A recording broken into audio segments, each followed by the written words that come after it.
বলেন সবাই মিলে বলেন, বলেন সবর। এবার বলেন ধৈর্য। জীবনে সফল হতে লাগবে কি? বলবেন হুজুর এটা তো খুবই কমন ওয়ার্ড, সবর তো খুবই একটা ফেমাস শব্দ, সবাই জানে সবর করতে হবে। বাট সবর একটা লেভেল আছে। কেমনে সবর করবেন? সাহাবা একরাম কেমন করে সবর করেছেন, নবীজির স্ত্রীরা কেমন করে ধৈর্য ধারণ করেছেন, নবীরা কেমন করে সবর ধারণ করেছেন, কোরআন থেকে জানার দরকারটা যুবক ভাইরা আছে না নাই? আছে না নাই?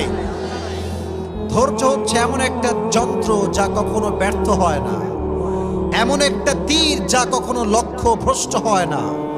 ধৈর্য এবং সফলতাকে আল্লাহ তাআলা এক এমন বিজয়ী সৈনিক বানিয়েছেন যা কখনো পরাজিত হয় না। সুবহানাল্লাহ পড়লেন না? ধৈর্য এবং সফলতা হচ্ছে সহোদর ভাইয়ের মতো, যে ধৈর্যশীল হবে